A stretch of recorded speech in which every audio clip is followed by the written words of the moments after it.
I corrected.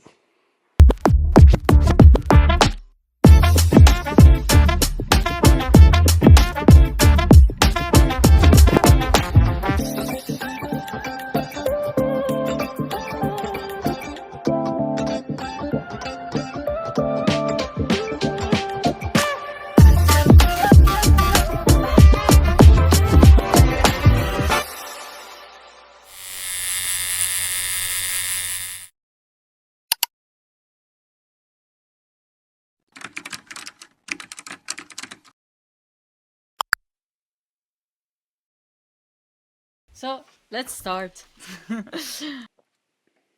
Kia ora. Kia ora. Welcome. Welcome to the podcast, and thank you really so much that you accepted to be part of it. So present yourself if you want, even in Maori. Ka pai. Tēnā tātou, tuatahira, ka tika mihi atu ki a koe, nau rā tēnei kaupapa i tō mai, i whakatū, mō ngai tātou, ngā iwi katoa o tēnei ao, no reira tēnā koe. Ko Keanu Tutamure Manuel tōku ingoa, ko tēnei nā he uri no te waka o mātātua, no te waka o horauta, waihoki te waka o tainui. No reira, ko taku māma i tupu marika ki pare hauraki, ki manaia. No reira, ko Ngāti Pūkinga ki manaia tērā, ko Ngāti Maru, ko Ngāti Whanaunga, ko taku pāpā i tupu ia ki te tairāwhiti, ki tūranga nui ākiwa. No reira, ko Ngāti Porou tērā, ko rongo whakaata tērā, ko hiru hārama morai tērā, ko whangārā. Tai atu ki te whakatohia, i taku taha nikora. No reira, tēnei ka mihi. Thank you for having me. Thank you. It's really the longest introduction that we had on the podcast until My now. bad. No, it's fine. So actually, I was curious to know because it's your second name, Tutamure, right? Yeah. And what does it mean? So that name is a name of one of our very old tupuna ancestors. Ancestor from my side that I talked about in my introduction, which is from Te Whakatohia, which is, if you in New Zealand, it's close to a town called Opotiki, that you will see on the map.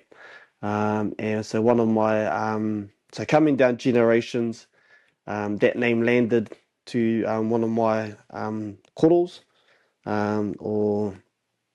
and my dad decided to give me that name, as he was a person that he held in high regard. And then, yeah, that's how I ended up with the name. And I suppose for me, no one ever knew that my middle name was Tutamure. And it's such a prominent and significant name here in Aotearoa, and it's a name that a lot of different other tribes know. So yeah, instead of just it being a name that no one ever knew, I decided to put some use to it, and make it significant for me, and give me a purpose to use it, I suppose. Yeah, so that no one just knew me by my first name. Yeah. But are you registered with that name, like Yeah, legally? yeah, legally, Yeah. yeah. Yeah, that's interesting because I feel what you're talking about because I was adopted and I have two names.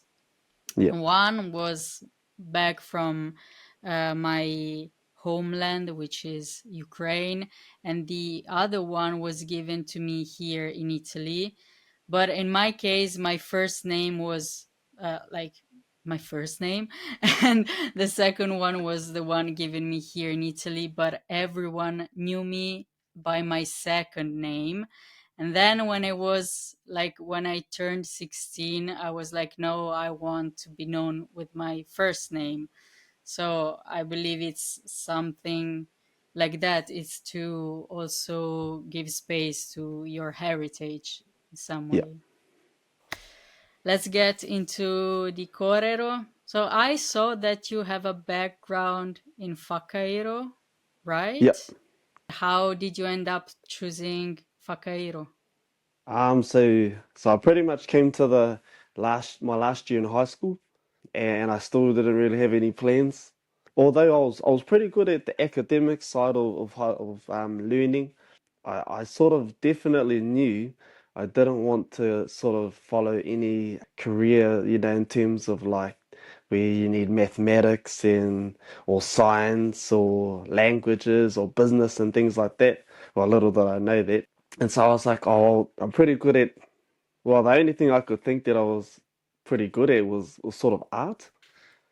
Um, and then I went to go and get my second tāmoko in Rotorua. And then while we were there, my parents took me and my siblings to a place called Te Puia, which is Yes. like a Yeah. touristy place that a lot of tourists go to. That pretty much displays te ao Māori, everything to do with our culture, from performing to the arts to the language, Yes, and I then saw it. as well as the environment. And so, yeah, we ended up there. They have a carving, well, obviously, a wānanga whakairo rākau. And we went for a look inside there and got talking with one of the bros there. That ended up becoming a pretty good bro to me. And from that day, I sort of just this little, I don't know, flame sort of ignited within myself. And then I think it was maybe within that same week that we returned home, my tribe, my iwi, we started the conversation of pulling down our old meeting house, our whare tupuna, and putting up a new one. And a part of putting up the new one was that we wanted to have whakairo displayed in our whare tupuna, in our meeting house, which is something we never had before.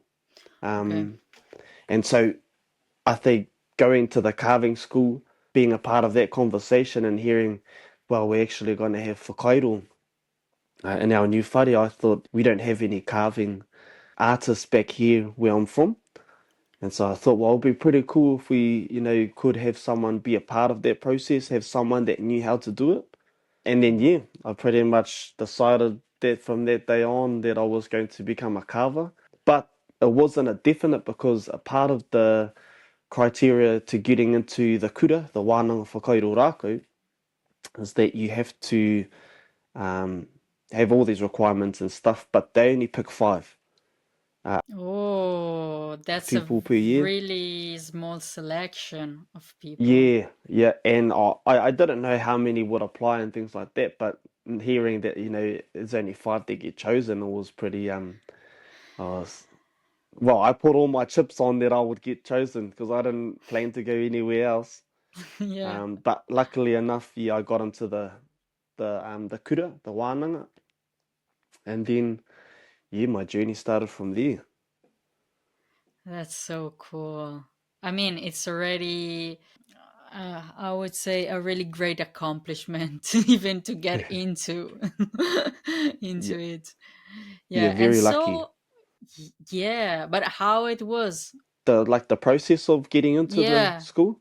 Yeah, so no, the process once you were inside, once I like, was in, it was totally different to what I thought it was gonna be. Um, but in a good way, in a good way.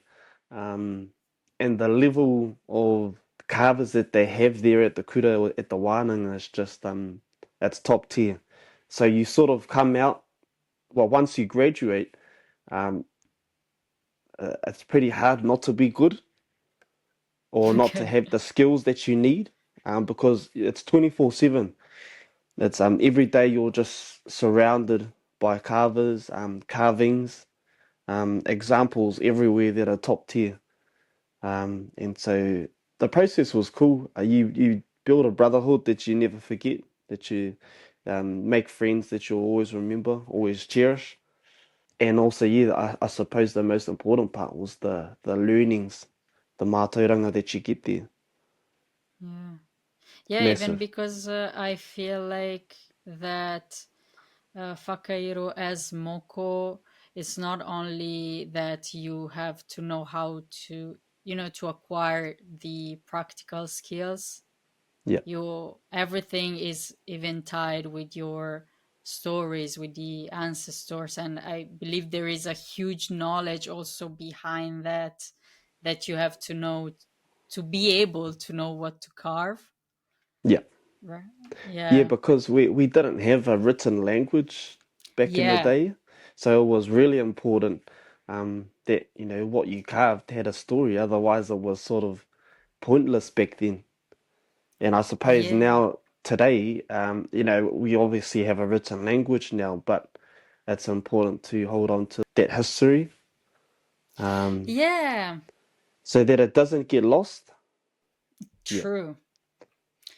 True. And it's not the same thing because even in different languages, there are some concepts that you can't translate maybe in another language because that language doesn't have the meanings for it, like the words for it. So I that's believe right. probably there is something as well Yeah.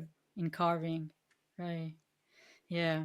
So but very often, and I remember that one time when I was like at the beginning, when I first started to get into this like moko passion, I was talking with an artist, and he was like, oh, if you want to know more about moko, you have to go first to look into whakairo. So there is always this, I believe, very tight relationship between these two forms, like art forms.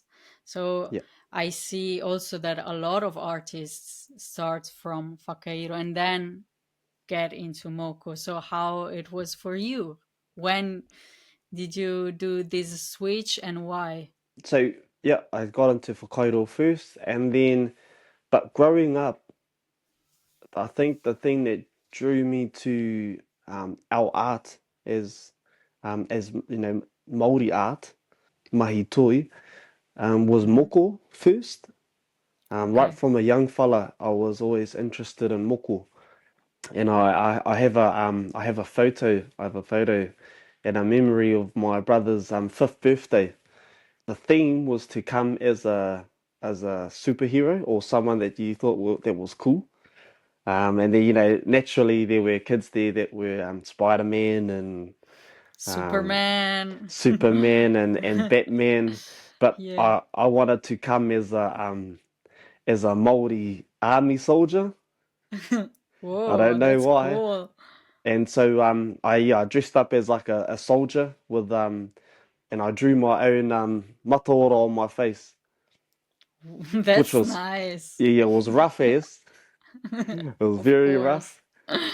But that was my sort of I guess first sort of sign in terms of thinking about my journey now that that that turned out to be I was to become a moko artist. Yeah.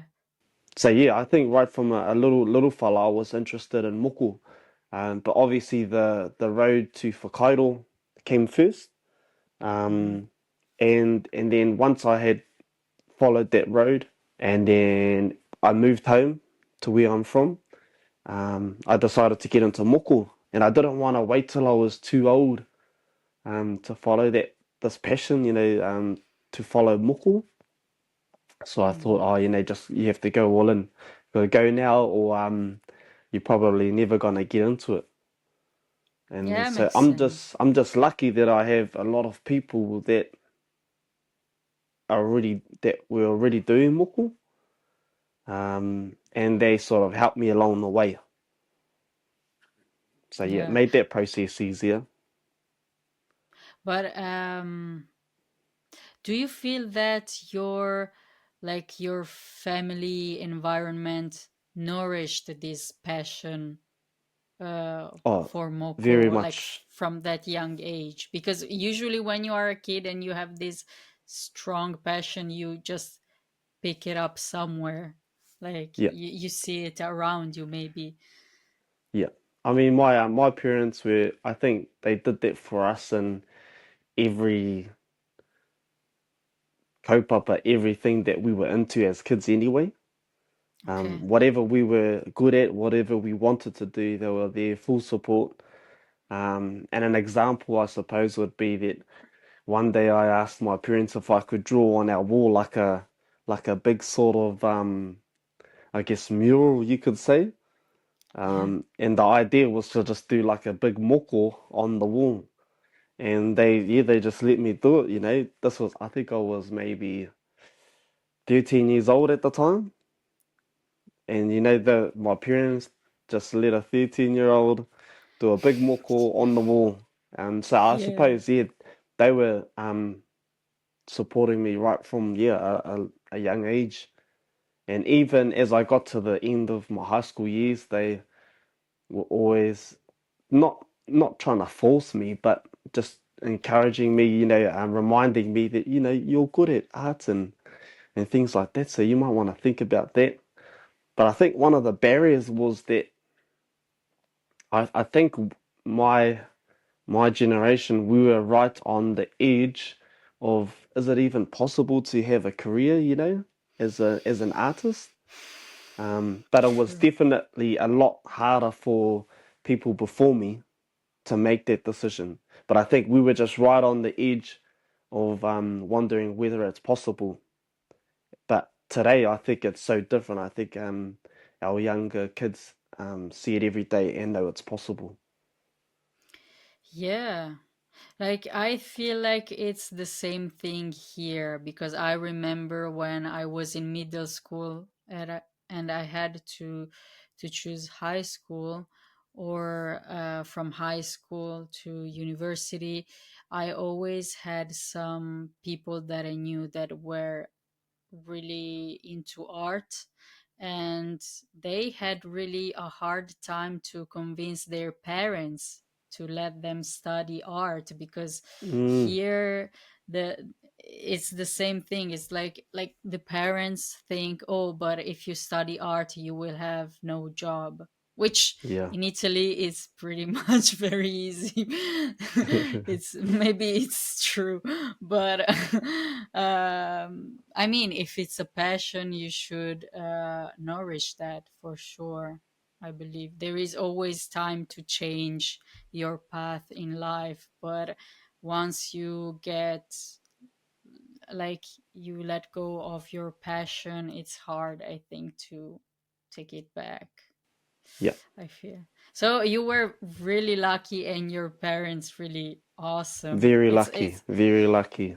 yeah, yeah. So each artist, of course, has their own style, Yeah. and I'm really lucky because I had the opportunity to, like, each artist I've interviewed has a very distinctive style. So, Yeah. and you as well, like, you have, and what really stuck with me was especially in kōrero or pea. I don't really Yeah. know which term to use because they are both used, I guess. Yeah. So in your puhoro, usually the paetuara side, like the back part, is Yeah. always so, I don't know, very.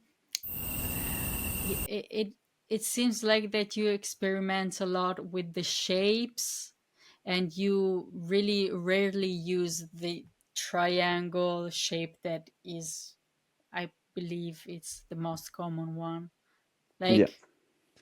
Like that's cool. So how did you find your style? Is that Fakairo influenced it?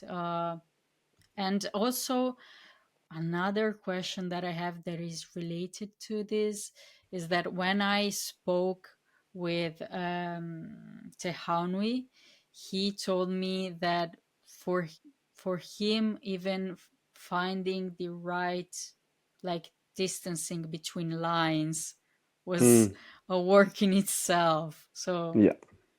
yeah, tell me everything about it. Yeah, I think for me anyway, is that like where I'm from, Hmm. which is known as Hauraki, we're pretty when it comes to examples from back in the days, um, we have low examples.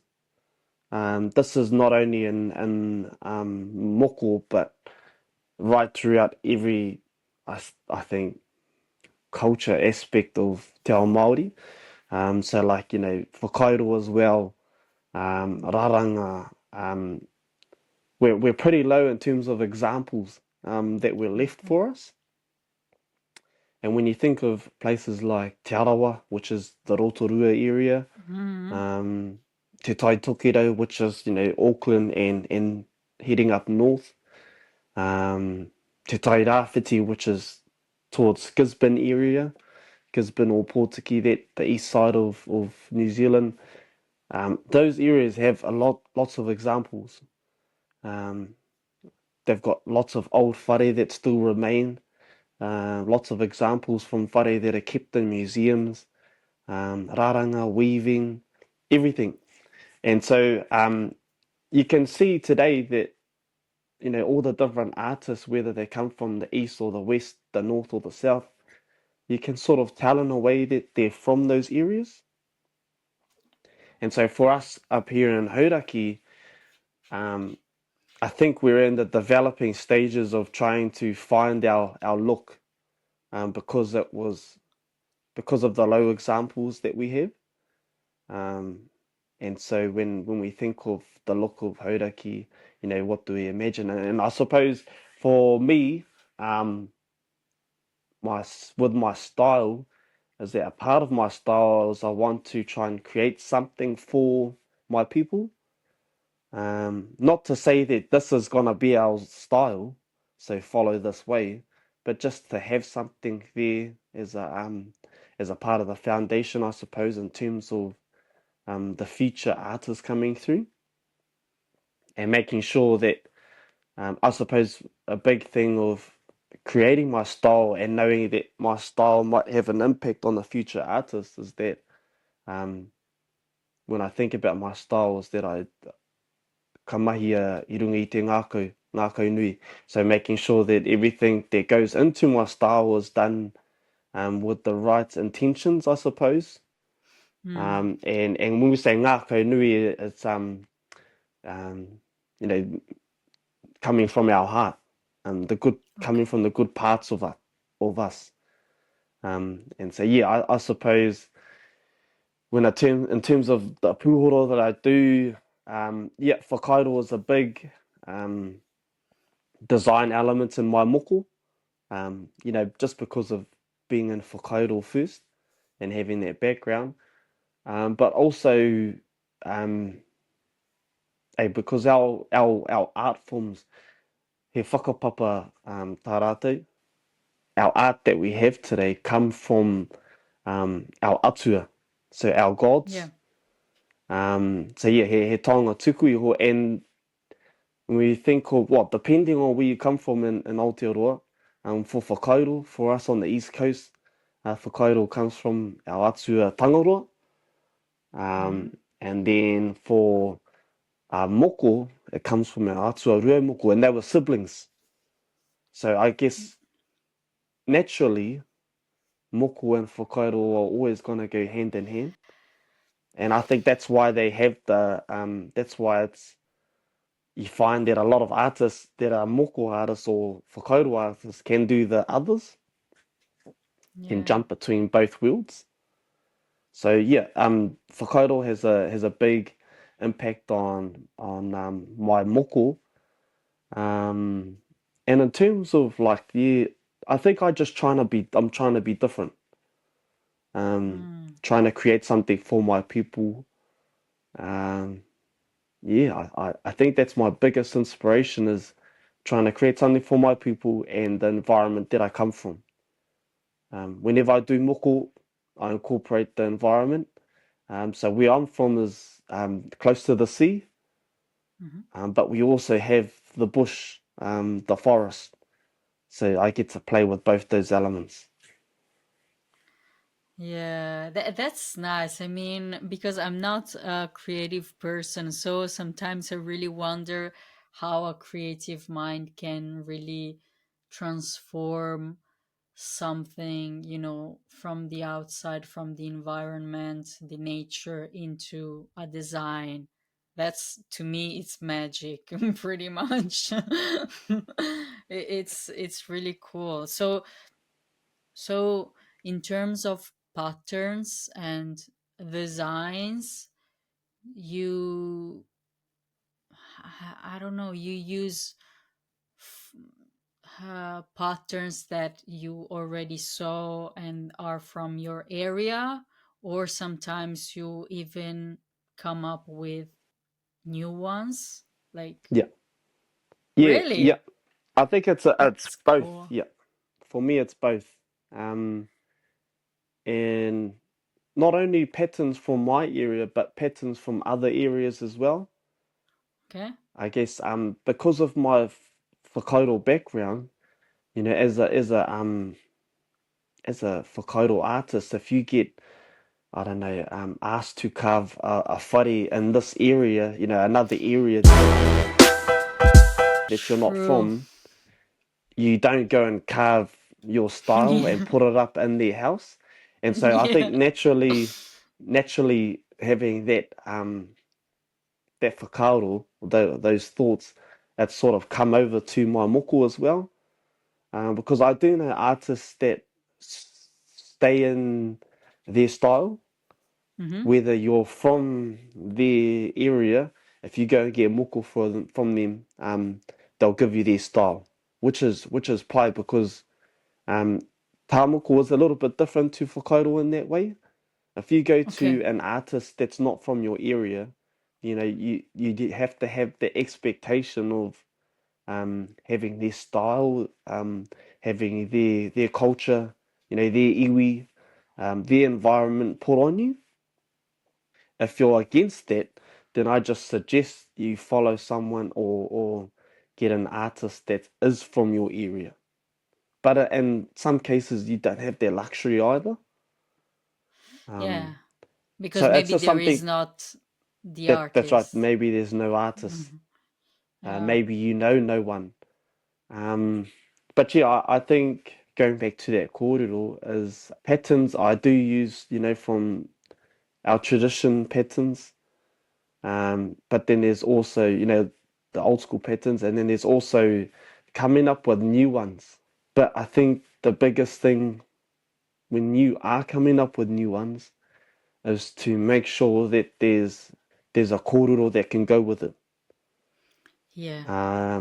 Because you don't just want to come up with a new pattern because it looks cool, Yeah. because then you're just putting a pattern on someone with no kōrero. So I think you're just having those right intentions, ngākau nui, when creating something new. That's really interesting because when I approached Moko at first, it was always a kōrero about traditions and the Mm, past and the ancestors. So I always really wondered how this art form could evolve, because it's it's all right to keep your traditions, but naturally things evolve in time. yeah, So yeah, and so I was always wondering, oh, are there some artists who invent patterns? And I talked about this even with Tehanui. And did it happen that another artist maybe used a pattern that you designed, that you invented? yeah. Not that I've gone and looked for, but I have heard, and I suppose a big kaupapa today is, and it doesn't help with social media as well. I mean, you go and put all your mahi on social media so everyone can see it. And then, as an artist, if you see something that looks cool, you naturally think, oh man, that looks cool. I'm just gonna go and use that too. Yeah. But I think one of the biggest things is that, yeah, there's a kōrero. There's always a kōrero to that pattern. Um, and an important thing to remember is that maybe that pattern, that new invented pattern, was solely created for that person as well. Yeah, Because you should ask. yeah, that's right. Get some permission maybe, or just stay in your lane as well.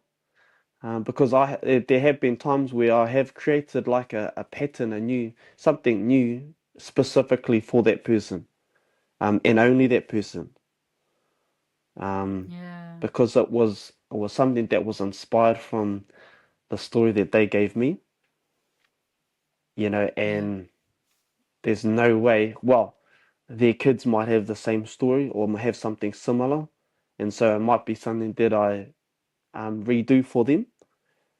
But it's sort of guaranteed that no one else is gonna have that story as well. So some patterns that are invented today are sort of one-offs in a way.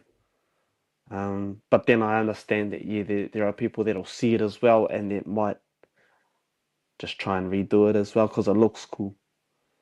But I mean, Yeah. that's the pros and cons of social media today, is that if you're gonna go and upload everything, then you can't control everyone.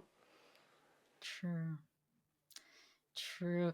We It's a had touchy this subject. quote. It's a touchy subject out there. Yeah, I mean, we had this kōrero with ringa as well because Yeah. she told that actually there was someone who copied a design, a moko that she made for one of her clients, and actually Mm, it was tied to, of course, her family and also who passed away. Like they were the grandparents, I believe, and of course, if you see that on another person, it makes no sense, and it's also yeah. disrespectful.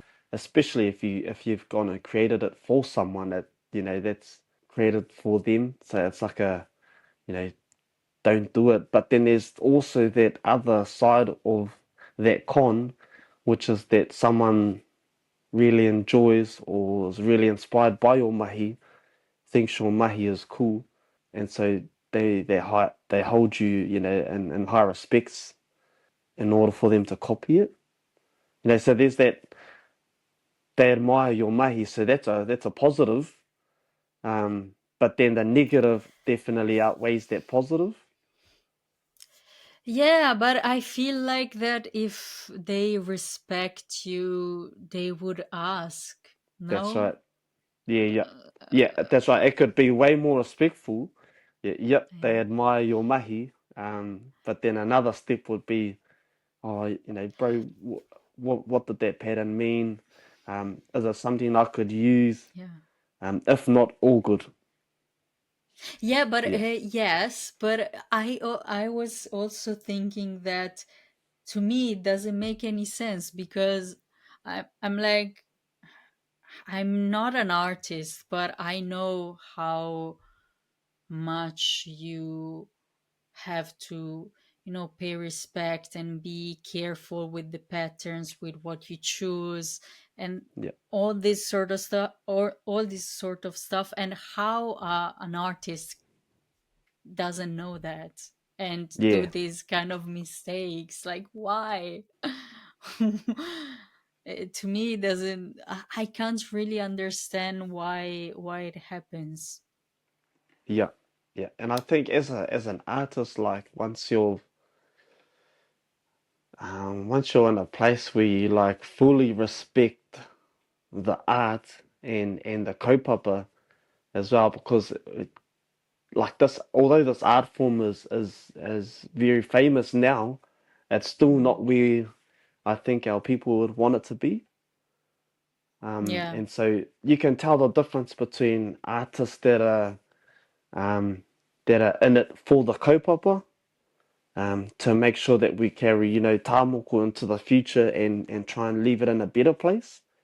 To the artists that are in it for the Yeah. putia, the money, and I think that's the difference between those artists. Is that one artist is kaupapa driven, and then the other artist is sort of in it for a living, and we all have bills to pay. We've all got bills to pay, don't get me wrong. Yeah. But one kōrero I remember from one of my tuakanas, Hohua Muhi, um, is that one of the kōrero that he said in one wānanga was, Mena ka tiaki koe I te moko, ka tiaki te moko I a koe, which is that if you are to look after the tāmoko, if you are to look after the art form, tāmoko will look after you. So Yeah. if your sole focus is to, make sure you're doing rangahau or research on the kōrero, um, really practicing your skill, trying to hone your skill, um, and develop your skills and make sure that we leave this art form in a better place, then eventually it's going to look after you. Um, but if you're just Yeah. solely doing it for money, I think you're gonna get caught and it's gonna catch up to you. Yeah. I think also that mm, it would also change your craft visually, because from the outside, I see that there are, of course, artists whose mahi is really top level. You see the details, the lines. I Mm, can't really. You see moko well done, and you can see a moko that is poorly done, or there is not so much research behind that. And I can see it for, like, in the use of the patterns, how many patterns and how the moko is built, or the design. You can tell the difference. I mean, I can tell that I'm like not like the last person on earth that can really tell, but yeah, I can see it. So I see what you're saying, but also I believe that if you are like driven by the passion and the willingness to, you know, advance this art, you also, I believe, are driven to do more research, to practice more, because there is a force inside you that yeah, moves you, which is not money, because money has, I mean, money is powerful, but it doesn't give that same amount of energy and, force inside of you that can, uh, yeah. yeah. So I believe that it's true, and eventually you see it in the craft and in the moko, and I hope and believe that, the recipients and people overall, when they decide to choose an artist for their moko, they will see this difference, and choose the one who really has, I would say, the passion, the real passion for it, and has no, really not solely the interest for money. Yeah. Mm, yeah. And I suppose that like I'm lucky that I have good support behind me. That in terms of the taha pūtea, so the money side, I mean, it's not a big sort of driver for me. But I do understand that a lot of people out there do really need to pay their bills, so it's pretty hard to come away from that pool. Yeah. But something that I'm always thinking about is how do I get better? Um, what's the next kōrero that I want to learn? And that having that drive, I've been able to notice like it just naturally makes me better. And I've seen Yeah.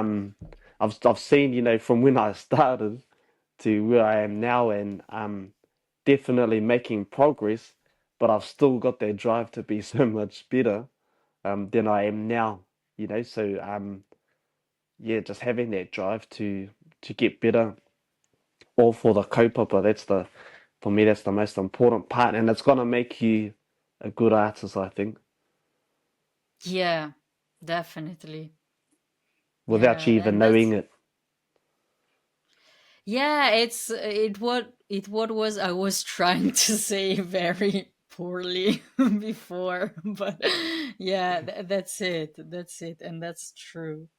So now we will start with the second part of this interview, which is more focused on the relationship between Moko and non-Maori people. And Mm, we, which is me, I always start this this second part with a quiz. yeah.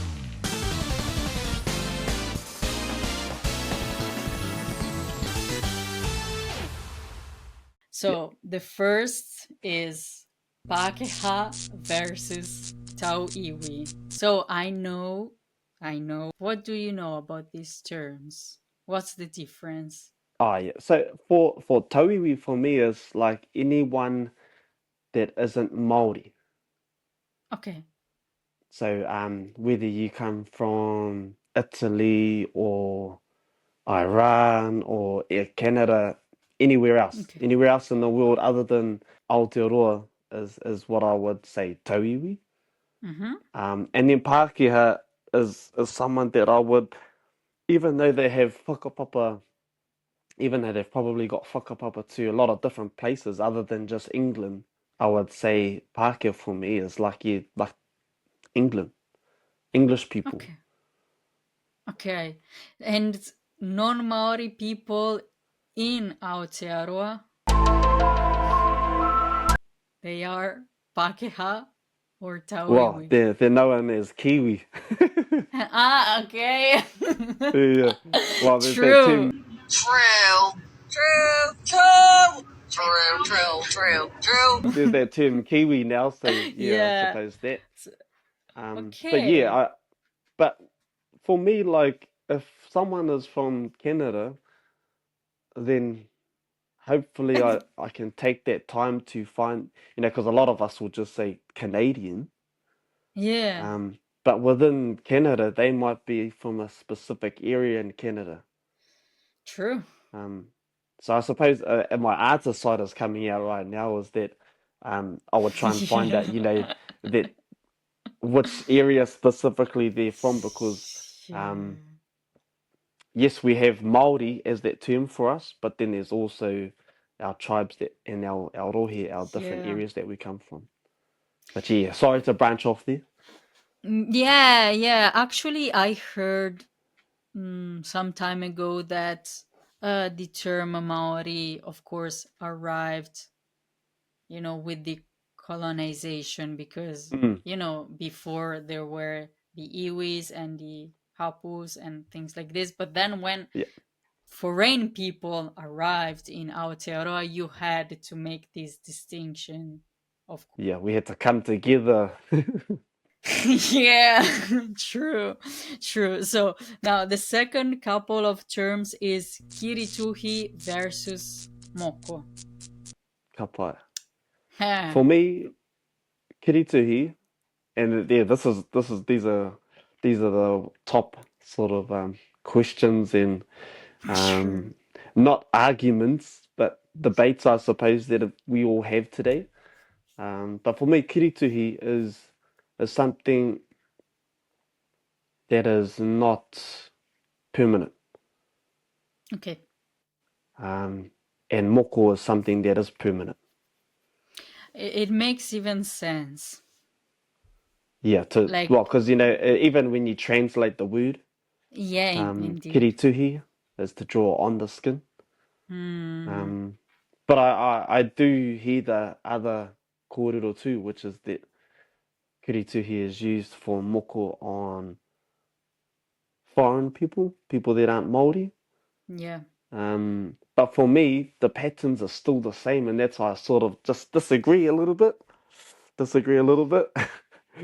Is that the Yeah. it still looks like moko to me, and so your intention, I suppose, with your wairua and your inner self, or however you explain that, is might be different to the intention that you would have with a Māori, but it still looks like moko to me. So I still call Mm. it moko. Yeah. So that's one of the big things that I disagree with in terms of that kaupapa. But yeah, kiritui for me is not permanent, moko permanent. Yeah. Yeah, and actually all the artists I spoke with, they told the same thing. Like they gave the same answer. For them is always Moko because they give 100% themselves even when they Moko Yeah, foreign people. So yeah, because that'll be a little bit rat, say a little bit stink that you would give, I don't know, 20% of yourself for the same ju- price. yes, and but behind that also that you give you like the 20% of yourself to the other person just because the other person is foreign and doesn't Mm, have Maori blood. I mean, of that's right. course, like I believe that if someone comes to you as a client and Mm, ask for Moko and they are foreign, they are not Maori. But even if they are Maori, you just have to understand their intention behind it. So that's right. when, And that's something you can pick up on as an artist. Well, it should be something that you have a process to pick up on as an artist to make sure that whoever comes to you comes with the right intention. mm, Um, and you can figure out within one message whether their intention is right or not right. And that's Māori as well. And a big thing, you probably heard it before, but another big thing that a lot of us artists talk about is the approach that a lot of people have, and all they say is how much for a tat, or how yeah, much for a moko. Saying something like that, not even saying kia ora or tēnā koe or kia ora, I've been following you and I really love your yes. mahi. Just wondering if you have any space for me. Little things like that go a long way in telling what that person is actually like. True. So you can find True. out even in a message people's intentions. And so it's up to you whether you want to give your time or not. Um, but yeah, everyone that I've had, their intentions are always lovely, whether they're Maori or not. So they always get my 150%. Yeah, That's that's nice. But yes, I saw a lot of videos like on Instagram of artists who say, yeah, yeah, please just yeah. say kia ora. And then Yeah, simple hello. yeah. I mean, it's just basic respect in any kind of environment, I believe. Mm, Yeah, so and the third couple of terms which I mentioned before is peha versus puoro because comfort. I actually discovered pretty recently that you could say peha because I just connected it with the Samoan pea. Mm, So I better. didn't know that there was this term like slightly different in Maori as well, and it was used for, of course, the same placement. So, Yeah, yeah. Like for me, they're both eligible names mhm, for markings on our legs, our bum, and our back. yeah, Um, because but if we're thinking about, you know, heading back in time, yeah, it was called peha. okay, And one hononga and one sort of, I guess, um, or information that we have now that sort of backs that kōrero up is that, yeah, that also the Samoans use the term peha, which only seems naturally that we called it peha. But then also the pattern that is prominently used in the peha is puhoro, and so Mm-hmm. it just sort of naturally became the name. And so for me, like if you're thinking about today, I consider them both to be um, two beautiful names for our taonga, our treasure that we have today. Um, yeah, and they both tell two different stories. And we think about our art form, and it's always evolving, Yeah. and sometimes names evolve as well.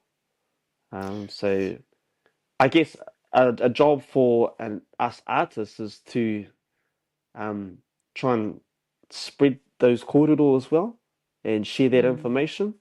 That yep, yeah, all goods to use puhoro when when you're inquiring about a puhoro, but also also know that a more traditional name was peha, and sort of yeah, Yeah. I think it's just about sharing information as well. Yes, and that's yeah, I hope that more artists will do that because it's really interesting to get this knowledge. So uh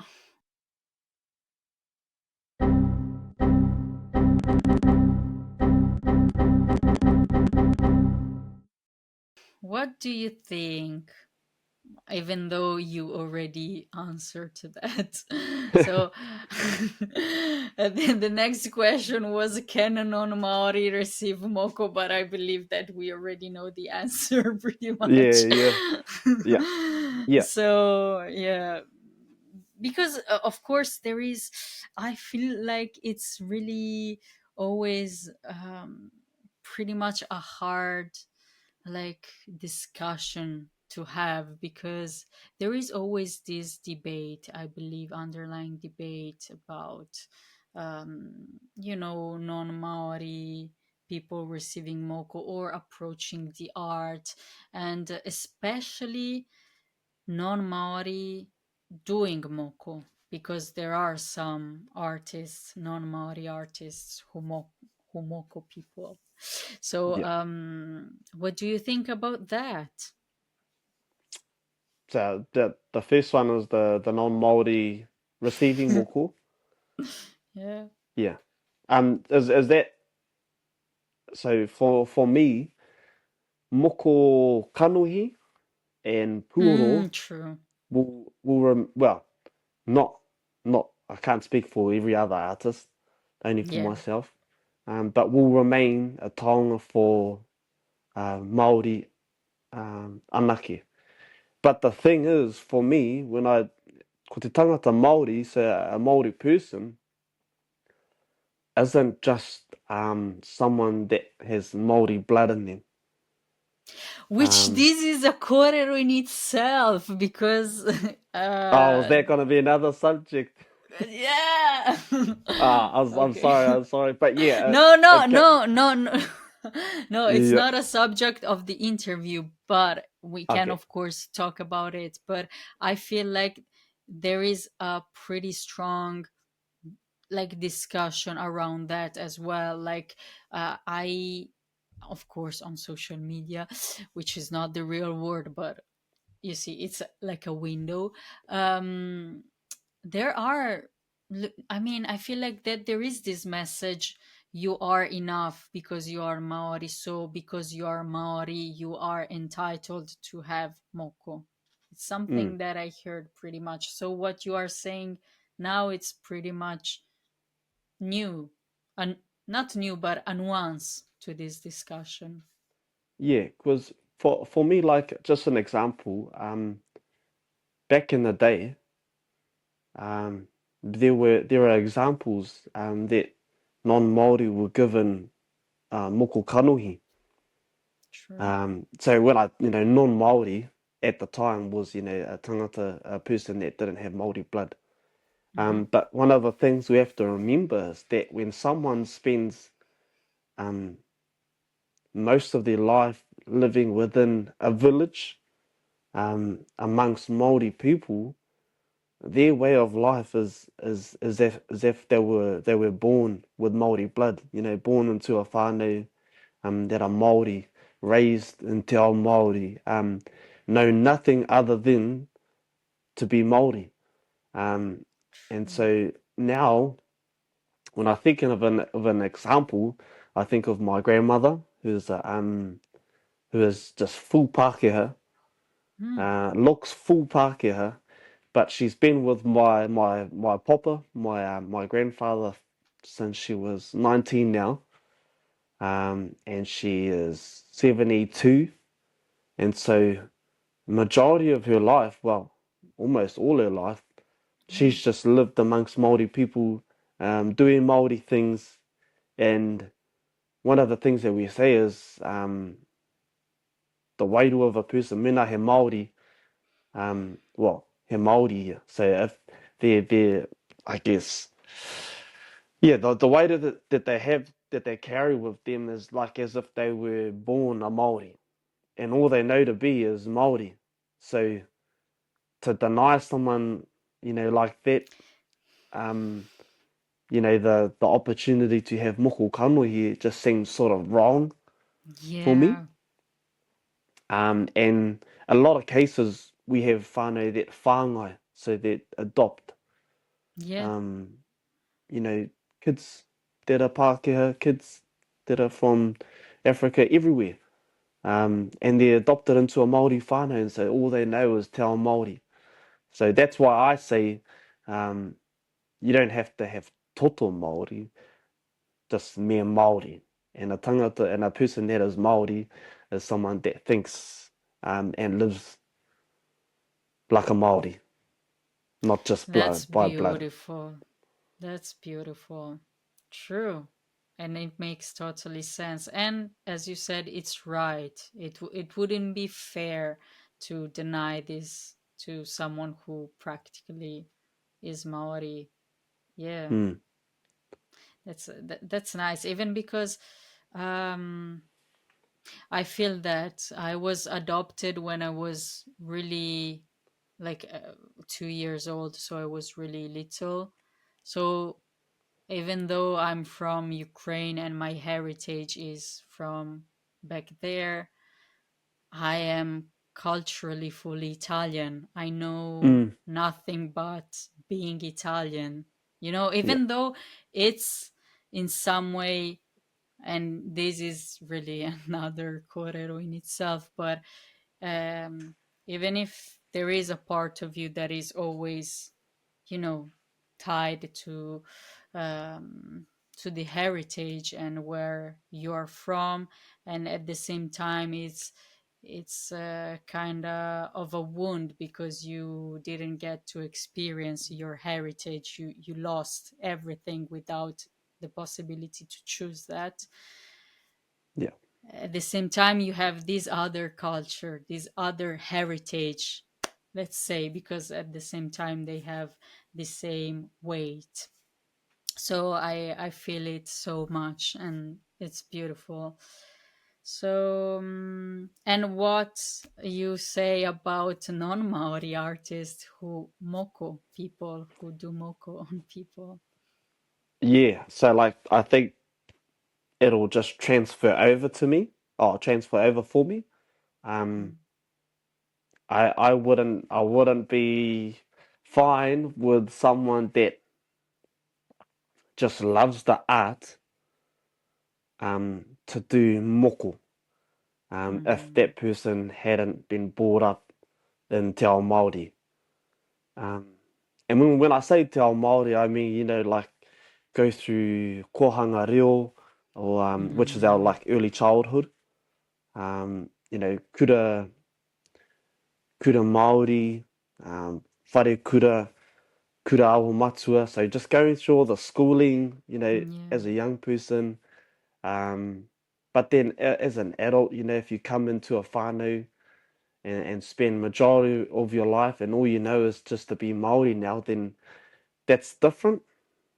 Mm. But for someone that just loves the art, and although their respect for the art is probably better than some moko artist that is Māori, um, unless you've been raised um, and your wairua is Māori, then it's sort of it's a no for me. Like I don't agree with it. Yeah, Yeah, but makes yeah, sense. if you are whāngai into a whānau, and you got no Māori whakapapa in you, but all you know is to be Māori, then that's sweet as with me. Yeah, yeah, makes sense. Makes sense. Mm.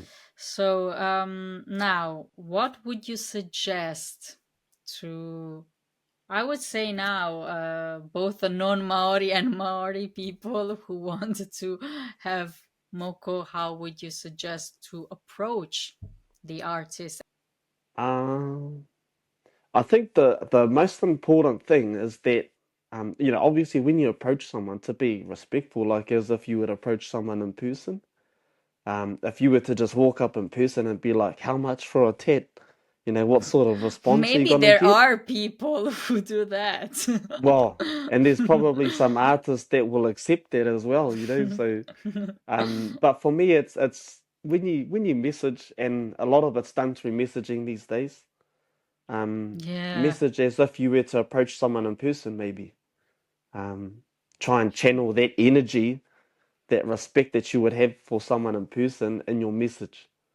But before even messaging, make sure you do your rangahau, so your research on the artist, because I've heard of heaps of examples of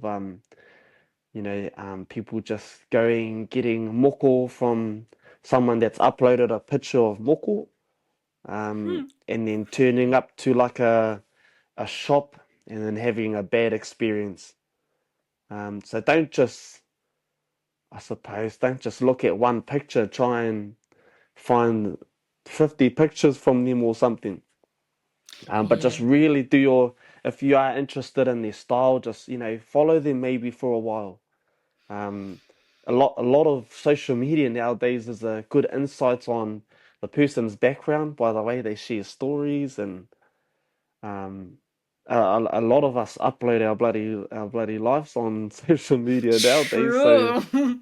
you I guess that's one of the drives, I suppose, as an artist, is to upload your life so people do get an insight um, to the person you are, so that when they Hmm. approach you, they're more comfortable. And then Yeah. even more so when they turn up in person, they're a lot more comfortable. Well, Yeah. that's how I see it anyway. Yeah. No, actually, my experience, because I had the luck to be to receive Moko two times from Fern Gatai, and when Ah, tip. I yeah, when I met her in person, I was like, the first time I was completely like blocked. I was blown away totally, because I was like, oh, I followed her for so long on, on Instagram, and you always see this person through a screen, and then Yeah, when it's real and it's there, it's not that, like, you yeah, don't immediately feel comfortable, because you're like, is that even real? Is that even happening? It's like, I feel like it's maybe like when you see someone on TV for so long, mm, and then you get to meet this person in real life. You need some time to, like, feel that it's real, that that person really exists. I don't know, yeah, it's a strange feeling, I would say. It's yeah. We're just awesome. normal people as well. Yeah. Yeah. I suppose it does have that sort of. Although we're not, you're not a celebrity per se. Um, but yeah, it does sort of have that same effect. Yeah, it feels like that.